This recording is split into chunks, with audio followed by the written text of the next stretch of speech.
Hey guys, welcome back. ಎಲ್ಲರೂ ಹೇಗಿದ್ದೀರಾ? I hope you all doing good. ತುಂಬ ಜನ ಈ ಮಿಲೆಟ್ ಪೌಡರನ್ನು ಮಾಲ್ಟ್ ಹೇಗೆ ಮಾಡೋದು ಅಂತ ಕೇಳ್ತಾ ಇದ್ರಿ. ಸೊ ಅವ್ರಿಗಾಗಿ ಈ ವಿಡಿಯೋ. ಇಲ್ಲಿ ನಾನು ಒಂದು ಚಿಕ್ಕ ಪಾತ್ರೆಯಲ್ಲಿ ಮಾಲ್ಟ್ ಪೌಡರ್ನ ಹಾಕ್ಕೊತಾ ಇದ್ದೀನಿ. ನಾನಿಲ್ಲಿ 1.5 ಸ್ಪೂನ್ ಯೂಸ್ ಮಾಡಿದ್ದೀನಿ. ಸೊ ಒಂದು ದೊಡ್ಡ ಲೋಟ ನಾವು ನೀರು ಕುಡಿತೀವಲ್ಲ, ಆ ಲೋಟದಲ್ಲಿ ತುಂಬ ನೀರು ಹಾಕಿದ್ರೆ 1.5 ಸ್ಪೂನ್ಗೆ ಕರೆಕ್ಟಾಗಿ ಕನ್ಸಿಸ್ಟೆನ್ಸಿ ಬರುತ್ತೆ. ಇನ್ನೂ ಸ್ವಲ್ಪ ತೆಳು ಇಷ್ಟಪಡೋರು ಇನ್ನೂ ಒಂದು 1/4 ಗ್ಲಾಸ್ ನೀರು ಜಾಸ್ತಿ ಹಾಕ್ಬೋದು, ಅಥವಾ ಒಂದು 1/4 ಸ್ಪೂನ್ ಆ ಪೌಡರ್ನ ಕಡಿಮೆನೇ ಹಾಕ್ಬೋದು. ಬಟ್ ಇಷ್ಟು ಹಾಕಿದ್ರೆ ಸಫಿಷಿಯಂಟಾಗಿ ಆಗುತ್ತೆ, ಇದಕ್ಕಿಂತ ಜಾಸ್ತಿ ಏನೂ ಬೇಕಾಗೋದಿಲ್ಲ ಪೌಡರು.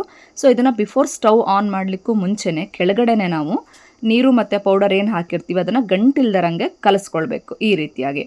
ಸೊ ಕೆಳಗಡೆನೆ ಕಲಿಸ್ಕೊಂಡ್ಮೇಲೆ ನಾನಿಲ್ಲಿ ಸ್ಟವ್ನ ಆನ್ ಮಾಡ್ತಾ ಇದ್ದೀನಿ. ಸೊ ಸ್ಟವ್ ಆನ್ ಮಾಡಿದ ಮೇಲೆ ಕೂಡ ಇದನ್ನು 1 ಮಿನಿಟ್ ತನಕ ನೀವು ಕೈ ಆಡಿಸ್ತಾ ಇರಬೇಕು. ಯಾಕಂದರೆ ಅದು ಕುದಿ ಬರೋದಕ್ಕೆ ಸ್ಟಾರ್ಟ್ ಆದಾಗ ನೀವು ಕೈ ಆಡಿಲ್ಲ ಅಂದರೆ ಅದು ಗಂಟಾಗ್ಬಿಡುತ್ತೆ. ಸೊ 1 ನಿಮಿಷ ಆಡಿದ್ರೆ ಸಾಕು, ಜಾಸ್ತಿ ಬೇಡ. ಸೊ ಇದನ್ನು ಸ್ವಲ್ಪ ಒಂದು ಬಾಯ್ಲ್ ಬರೋ ತನಕ ಈ ಥರ ಕೈ ಬಿಡದಿರೋ ಹಾಗೆ ಸ್ಪೂನಲ್ಲಿ ಸೌಟ್ ಆಡ್ತಾನೇ ಇರಿ.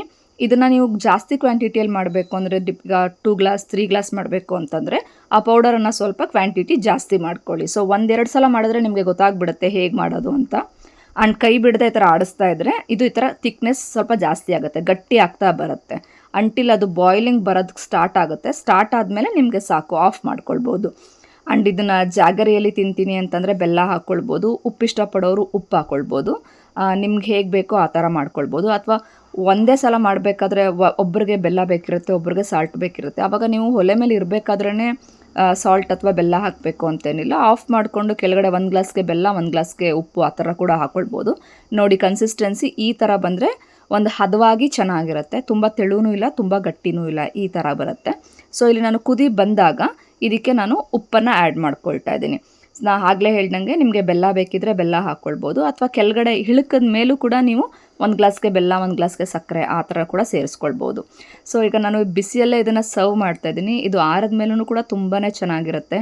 ಇದಕ್ಕೆ ಹಾಲು ಅಥವಾ ಮಜ್ಜಿಗೆ ಏನು ಬೇಕಾದರೂ ಹಾಕ್ಕೊಂಡು ನೀವು ಕುಡಿಬೋದು, ಅಥವಾ ಹಾಗೆ ಕುಡಿದ್ರೂ ಕೂಡ ತುಂಬಾ ಚೆನ್ನಾಗಿರುತ್ತೆ. ಸೊ ನೀವು ಕೂಡ ಮನೆಯಲ್ಲಿ ಟ್ರೈ ಮಾಡಿ ಹೇಗಿತ್ತು ಅಂತೇಳಿ ನನಗೆ ಕಮೆಂಟ್ ಮಾಡಿ.